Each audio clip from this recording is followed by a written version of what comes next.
Hello, welcome to the Roundhouse podcast. This is Paul Solentrop of Wichita State University Strategic Communication. Our guest today is Mike Kennedy. Mike, of course, is the voice of the Shockers on radio, on streaming, on your TV set, your computer, wherever the Shockers are present. So, Wichita State's in the midst of a rush of developments that we're going to check in on with Mike. Volleyball team is on a 7-match win streak. We have 6 new American Athletic Conference members. And basketball season is upon us. The men play an exhibition on Monday, the women on Thursday, both against Missouri Southern. So, Mike, let's start with volleyball. The Shockers are 13-6. They're 7-3 in the American, tied for second. They're number 54 in the RPI, which is interesting and worth keeping an eye on. What stands out at you? What's jumped out at you at this team? Why the improvement? You know, the thing that's really interesting about this team is, I go back to the start of the year and Chris Lamb saying that this group reminded him a lot of the 14-15 group, which had eventually, some all-time Shocker greats and by their senior year went undefeated in their first year in the American Conference. And he was saying it was that kind of young talent and maybe even a little more volleyball IQ at this point than that earlier group. But then the year starts and you've had injuries and quarantine issues, and this team has never played a match and won't, as it turns out, play a match all year with the entire team available. Lauren McMahon had just made the all-tournament team, made the conference honor roll after the tournament at KU, and then injures her foot in practice the next week and is out for the year. Briley Kelly missed 3 matches. I mean, there's been a lot of that, and they're left with just 2 middles after McMahon went down, both freshmen. And so you had the feeling this was going to be a year where we'll see some progress and some development, and you can see the potential that's there, but wins and losses may not, really be an issue this year. And all of a sudden, they've hit this winning streak. And I think the big thing about that is that they have just found ways to win a lot of close matches, even at times when the stats don't indicate that they should have. And I think that's unusual, kind of exceptional for a team that's still very young. And they talk a lot about the chemistry, the cohesiveness, and a lot of teams talk about those things. Sometimes it's a real thing, sometimes it's not. Do you think their ability to win some of these close matches indicates there is really some good relationships and good team spirit on this group? I think there is. And I mean, you can see it even on the court, just watching, you can see the way they react to each other. And I think also this group has been really good about really paying attention, listening to the coaching staff. At the start of the year with the inexperience, they weren't able to make many adjustments. A couple of those early losses, at least a couple, were a case where they got off to a good start, maybe won the first set, and then because of the personnel they had and the level of experience, they really couldn't make much in the way of adjustments. They were going to play that way for the match, and other teams would kind of pick up on what they were doing. They'd make adjustments, and they'd come back and win. And more, this team's gotten to where they're understanding how to make adjustments. They're able to do some things on the fly during matches, and then also work on things week to week in between matches to get better. You mentioned the middles, which always is such an important part of Shocker volleyball, kind of the unique way they run them and the great middles they've had. And so without Lauren McMahon, Natalie Foster has played really well. She's among the conference leaders in attack percentage. Morgan Stout is also playing well, and just I think people really enjoy watching her. She's just very bouncy, very energetic. Why have those two formed such a good combination in the middle? Well, Natalie, actually was one of the freshmen that got a chance to play a little bit last spring. The moved over schedule from the previous fall, although she didn't really play a lot until toward the end of that schedule. A couple of these freshmen that played last spring didn't play a lot because you still had some seniors on that team, the Emma Wrights and so forth. And so, but she really started to show some promise, at least got a little bit of match experience in the spring, and I think has just built on that. And I think that she fits into, you mentioned, they've done some kind of unusual things with middles over the year. Abby Lehman and Ashley Andrade, and Coach Lamb mentioned on his radio show this week that they do some things where they keep their middles more busy, give them more attempts than some programs do, and she's really fed off of that. And then Morgan Stout is just a freak athlete. I mean, just a really athletic, talented young lady. but from a small school, small town, and had not played competitive volleyball for about 3 years because of a couple of injuries and losing a senior high school season in between because of COVID. So really raw and inexperienced coming into the year. But more and more you're seeing from her going from, 3 or 4 times in a match where she'd show you something and you go, wow, you can really see that potential, to doing those kinds of things more often. And when you talk about the interaction and so forth, she is a big part of that. She is a live wire, plays with a lot of emotion, really can get people fired up just making a play and her reaction to it. And so it's been pretty amazing. Two freshman middles, the only ones they have, and they're really a big part of what's happening. Describe what you're seeing from Casey Litzaw at setter and how she's progressed. Well, the thing that's interesting about her is she came in with a lot of volleyball background. Her mother was a Division I coach, is now a senior administrator at Milwaukee.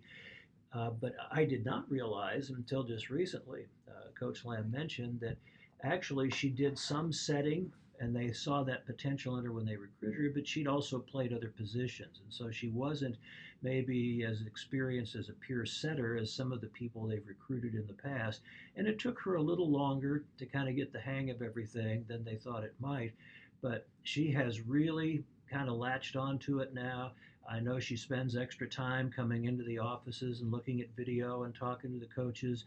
And she has really gotten better and better to a point where she's playing, at the highest level of setters in the conference. Yeah, her mom played at Notre Dame. She had a sister who played at Minnesota, so big volleyball family up there in Greendale, Wisconsin. Or Greendale's where she went to high school. I don't know if that's her hometown, but that definitely in that area. And then we should have to mention Briley Kelly, who's also having a fabulous year, and I think she talks a lot about the connection between herself and Casey Litzaw. How important is it to have that kind of a dominant offensive force over there on the left that Briley is working her way into? Extremely, and I think especially in this conference, because one of the things, and there were some obviously throughout the years in the Missouri Valley Conference, but certainly in this conference, you see some incredibly talented attackers on that left side for the best teams in the conference, and she's playing herself into that level. And she was a young woman that I know when they recruited her, felt like, was a little underseen, was a little raw, was going to take some development, but could be at a level that they don't always get here. And what's really significant to me is she had a really bad weekend on that trip to Houston against Tulane in Houston. I think her hitting percentage was 0.51. And she bounced back from that the next week and played great and has been strong and steady ever since. And so I think that says a lot for her.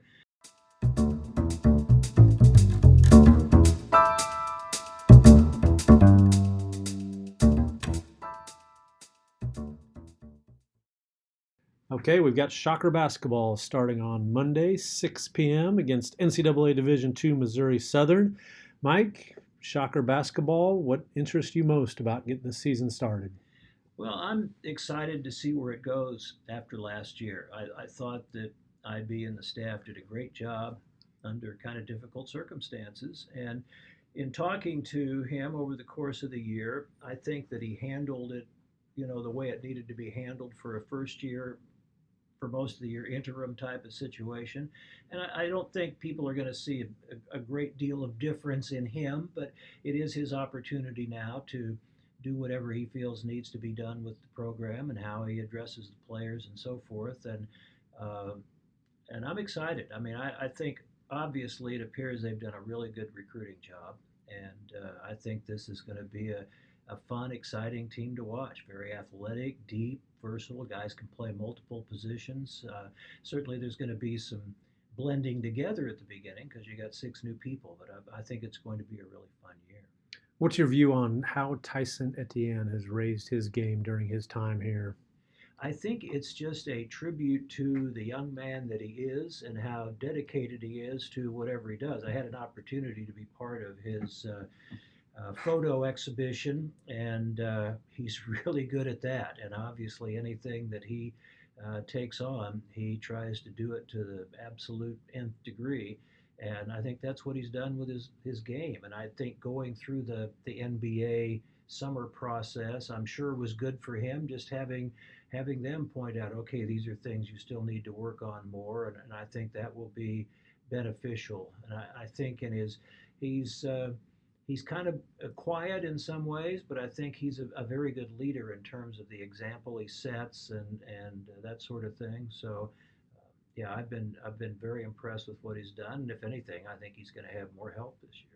Yeah, and I think he will, when he leaves Wichita State, he's going to occupy a really significant spot from the standpoint, last year was a lot going on, and he really stepped into that leadership void. He was kind of became the voice of the team, and he was the one that kept saying, we haven't, we've still got this talent here, and we're not adjusting our expectations at all.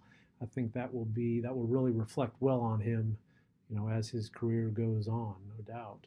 I think he's another one also, another aspect of it that I don't think anyone doesn't understand that making the move to the American in all the sports really required raising the level of recruiting a little bit, and that's no slap at the Missouri Valley Conference, but top to bottom, I just think the American has more really good athletes and more talent, and so Wichita State had to rise to meet that, and I think he was one of the first guys that obviously has shown he's at that level, the Conference Player of the Year last year. Definitely.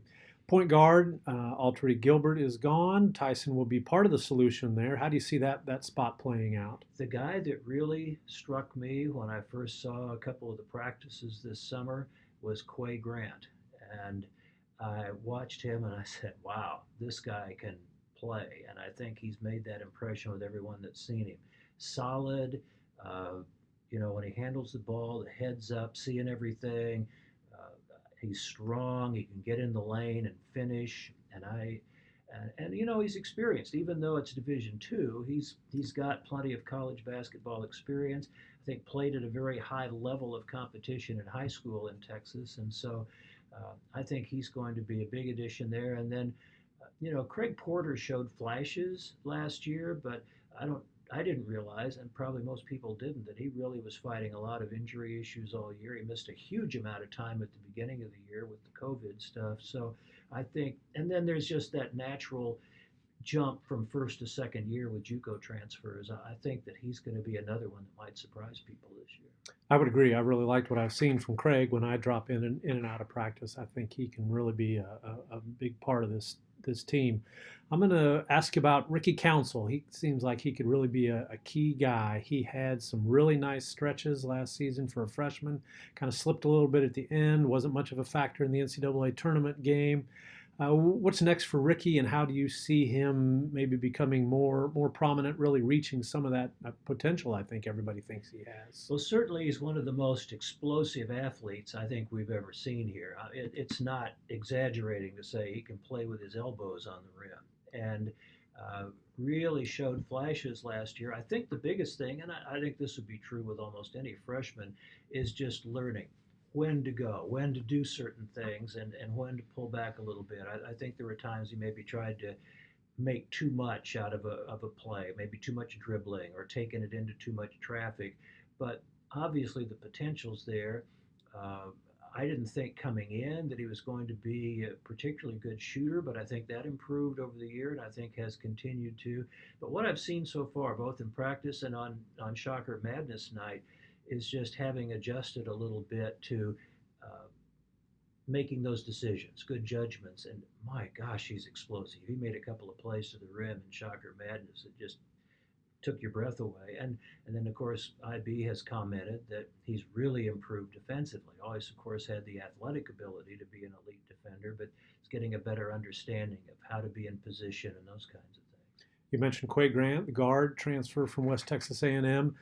Hit us with another newcomer or two that you think will be significant. I think in a quiet way, people may not take a lot of notice of him at first, but Joe Pleasant is, I think, a major addition to this team.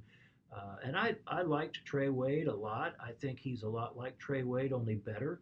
He's a better shooter, but just it's not like he can't dunk or that sort of thing, but he's not overly explosive. You're not gonna see him the same way you see Ricky Council or Jalen Ricks, but kind of that almost an old man's game where he's always in position and knows how to use his body and knows how to get position and make plays and handles the ball pretty well away from the basket and can face up and shoot it, and just a really nice addition. He and Quay Grant, I think, really add a veteran element to this team that you don't always get with newcomers coming in. That's exactly what I've heard about Joe and observed too. I think you're right. He's going to be solid. He can shoot. I think he'll give them some of that shooting ability at the 4 spot that maybe like Ben Smith gave him or Marcus McDuffie gave him, that kind of thing. Yeah, and I would also say, obviously Morris Udeze made a huge jump last year, big improvement, and now depth is what they need at those spots. And I think they signed 2 really good ones, Kenny Pohto and Isaac Abide. And you could see, like on Shocker Madness night, okay, I see that Kenny's going to be in the 3-point shooting contest. And I'm watching him warm up, and it's not like, okay, he can make them. He's got a really nice stroke. You watch him shoot, and it's one of those guys you expect to make it. And Isaac Abide, a big-time athlete, but neither one of them were here this summer. And I thought when the scrimmage started, you could see that they've got a little bit to pick up. They were a little behind with the system and so forth, and that may be there for a while. But I think that they are definitely an upgrade from who the Shockers had coming off the bench at those spots last year, and I think they're just going to get better and better. Kenny Pohto will be fun to watch. He can definitely put the ball in the basket, no question. Yeah, if there's anything we can agree on, Morris Udeze is not allowed to get hurt. He's also not allowed to foul. I think that's everybody can agree on that. All right, let's wrap it up by talking about the new additions to the American Athletic Conference. I think we can stipulate that losing the schools that left, Houston, Cincinnati, and UCF, that's disappointing. Can't really sugarcoat that at all. But we're soldiering on in the American, adding Alabama Birmingham, Florida Atlantic, Charlotte, North Texas, Rice, and Texas San Antonio.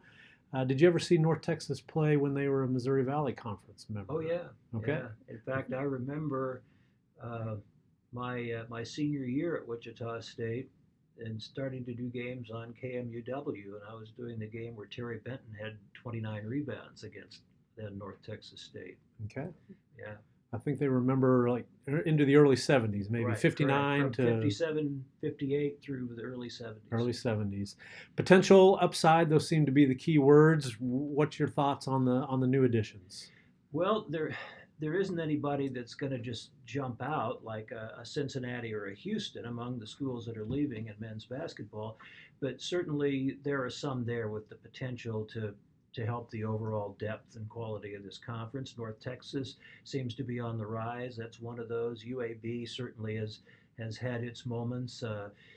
Texas San Antonio just seems to be coming up in everything and seems to be one of those still kind of young Division I programs that could really benefit from being in a conference like this. So, yeah, I think that certainly there is some depth. I think in some of the sports, baseball, volleyball, softball, some of those I'm associated with, from a revenue standpoint or expense standpoint, geographically, I think this helps Wichita State. You got 4 schools now in Texas, plus Tulsa, Wichita State.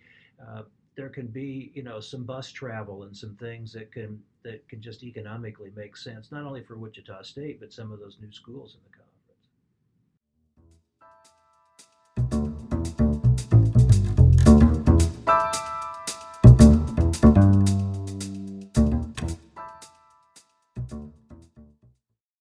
Thank you for listening to the Roundhouse podcast, courtesy of Wichita State University Strategic Communications. We appreciate your time. We encourage you to rate, review, subscribe wherever you get your podcasts, such as on iTunes or Google Play. You can find more Roundhouse content at GoShockers.com. Thank you for listening. And they let him pass it up court, and then it gets picked off. A long 3 by Pangos, no good. 1 second, it's over. It is over, and Wichita State has beaten the number 1 team in the nation to go to the Sweet 16. Go crazy, Wichita. I know you